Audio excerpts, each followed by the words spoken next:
Now, in the meantime, former Prime Minister, Conservative Prime Minister Brian Mulroney is speaking out this morning, and he says the first thing that O'Toole needs to do is mend fences within the party and to make sure that no factions, specifically supporters of the opponents he ran against, feel isolated.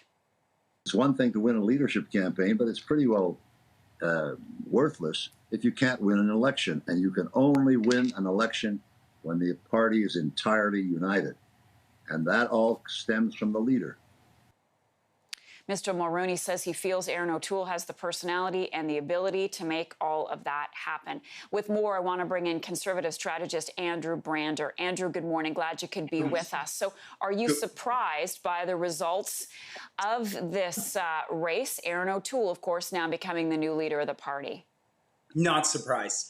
For as long as I've known Erin, I had the pleasure of meeting him for the first time, knocking on doors in Durham in the 2012 by-election that brought him to the House of Commons. And I could tell from that moment on that he's just a hard worker. When he's going after something, he sets his eyes on the prize, and he comes through and delivers on it. He's an exceptionally hard worker, so certainly not surprised with the result by any means last night. What are the first 1, 2, or 3 challenges? Of course, we are on TV time here, but what are the first challenges that he has to take on? He certainly has to. I wouldn't dismiss at all anything that former Prime Minister Brian Mulroney said there. Unity is very important. However, I do think that the party's exceptionally united. I think Erin is a unifying candidate who can bring those factions of the party together. So I would say that there's 3 other things if I was advising him on. One, he's got to get out there and really reintroduce himself to Canadians.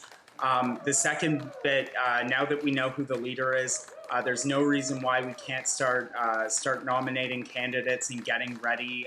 If he says we're going to be ready, and I believe we are, for an election at any time, then he's got to start the groundwork of rebuilding those riding associations and getting those ready. And the third piece, I'd say, he did exceptionally well in Quebec last night.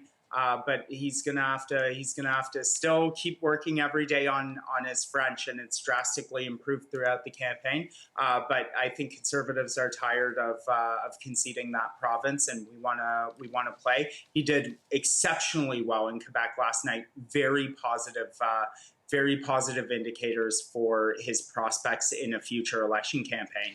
Andrew, and let's talk a little bit more about that to round out our conversation this morning, because he did use the E word last night in his speech. He talked about an election. And of course, that's something that we're thinking about now as well, given the current political situation, whatever you want to call it, with the Liberals and the We Charity situation. So do you think that this is going to be a leader that is going to be wanting to get to the polls sooner rather than later?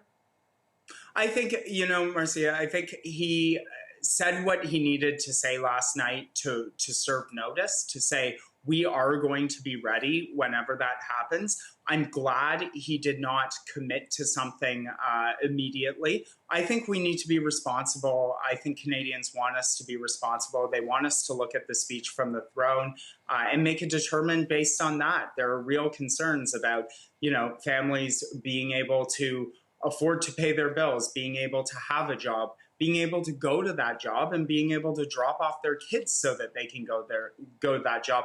It would be pretty blatant for him to come out and sort of dismiss all that and say, yes, we need an election right now. So I'm really, really encouraged by the approach he's taking on this. We're gonna wait and see if he has something more to say about that today. But I'd anticipate that he's gonna wait until we actually see what the Liberals are proposing, and if we can work with that, then great. And if not, then it will be time. Yeah, we do want to hear from him. I know it was a late night, but we want to hear from Mr. O'Toole this morning. I'm awake. Yeah, if you've got any connections, please call in.